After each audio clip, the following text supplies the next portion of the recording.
Welcome to Primetime Bitches. This is Frank the Man in the Fangs Out Horror Channel, and we are continuing to talk about the Nightmare on Elm Street series, and we're ranking the movies from worst to best. If you've been watching, I have already ranked number 9 being the remake, and number 8 being part 6. Freddy's Dead, the Final Nightmare. Now, I can honestly tell you that when I ranked the Halloween movies, it was pretty clear to me. Like, I already knew right off the bat. These movies are harder to rank. Like, I already know my top 4. I know these movies, they're not movable. I love them. They're the best. I knew the 2 I liked the least. It's just, this 7, 6, and 5 are going to be hard because they have flaws that kind of put them in the same category. So there's not a lot of in each movie. So, as far as cinematic experience, that the next 3 movies I'm going to talk about are pretty even. Maybe one is a little than the other. I don't know. I need to talk to you about the other movie before I really give you my verdict. But the way I decided to go is by, just pure watching what I liked. What I liked the least. This was it. So number 7, 5.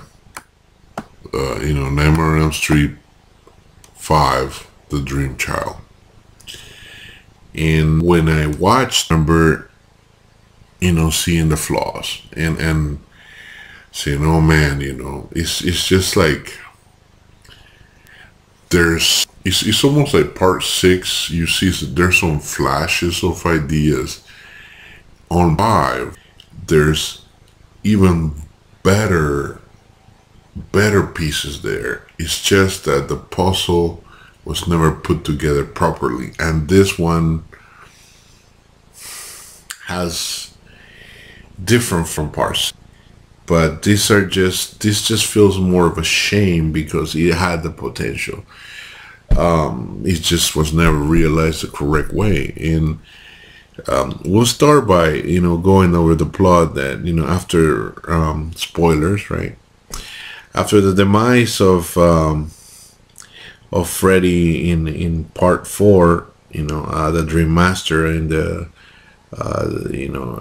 at the church,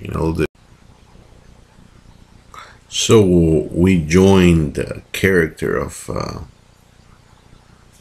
Alice, once again played by Lisa Wilcox, and we see her like a year later, after the last movie ended, and now she started to have dreams again, and now she has a really horrible dream where she feels like she's reincarnated the Kruger.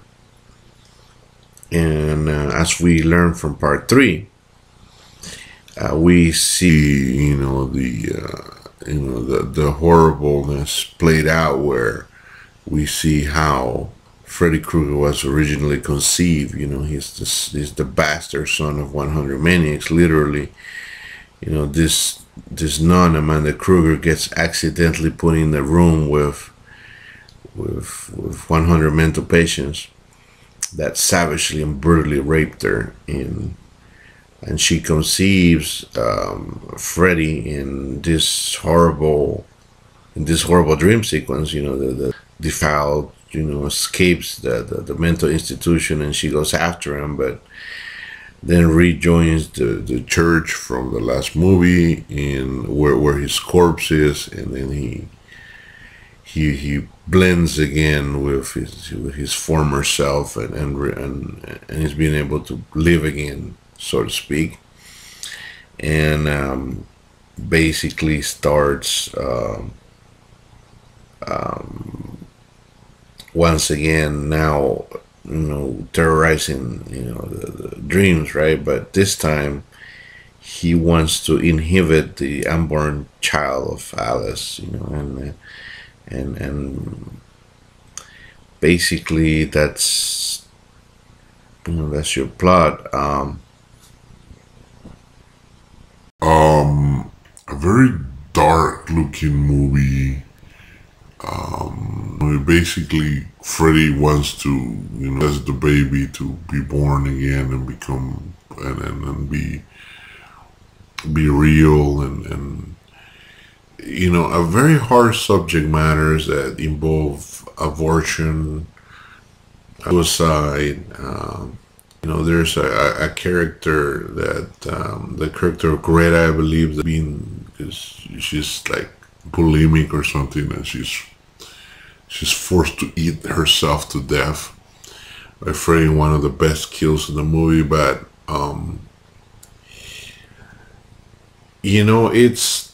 it had a lot of potential, but once you start, well, where should we start? The movie had more ambition, have a lot of character development, and to have a real hardcore movie, like the original one, like they wanted. I felt that there was a need to do that, but the producer had to cut the movie severely by time, and when a lot was lost, a lot of the gore was lost. I mean, I heard, I read internet rumors that the movie was supposed to get like an X rating or something like that, and you can totally see some of that in the motorcycle scene, which is, by the way, the kill when the kid gets killed by becoming a motorcycle cyborg of Freddy.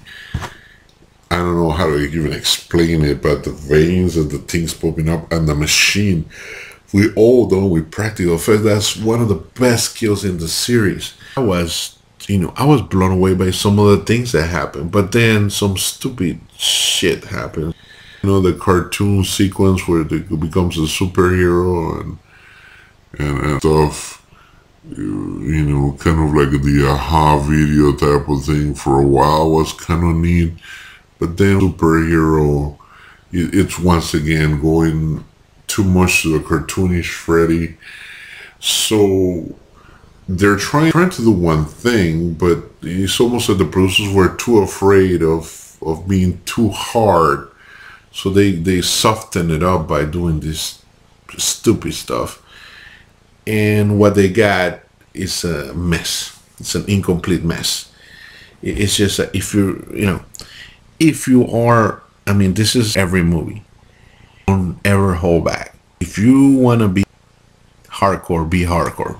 Shit, go hardcore, man. Go Evil Dead hardcore. This is what you should do. Go all out, all balls out to the wall. Right? That's the name of my channel. You should go all out. If you're gonna be pussyfooting and you just wanna, show a run-of-the-mill movie, then do that. The problem is this movie doesn't decide to be one thing or the other, so it's nothing. So it's hard to watch. It has plot and continuity issues gone. It was cut so much. So, I mean, analyzing it and thinking about it, that's what it is. I mean, it's just had a lot of promise, really, interesting kills, had the Amanda Kruger side story that was not explored enough. I mean, show some gore scene or that. I mean, you're gonna go all out, go do. I mean, feel for the Amanda character, but he only shows up in little flashes, and she's gone, and so it doesn't decide to be one thing or the other. The things with the baby and all that stuff, once again, could have been way done. The little creepy kid, sort of Freddy's son there, and it's missing. It's missing so much. It's just that Out of the movies, like consider them around, this is the one I like the least. So I think that it definitely better than the. It is also better than Part 6 because it's a cartoon version of it. This one is a mixed bag. You know, it's not terrible. It's not the best either. It's just average, but it could have been much better. And that's what makes this movie not good, I think. You know, it's just that, like I said, it's not terrible, but it's not good. It's just that it just didn't have the balls to realize itself. And I don't know what else to say. The next two movies, very close to each other. I wonder if we can guess which two was. See you next time. Subscribe if you haven't. Like the video, comment, love it. See you next time.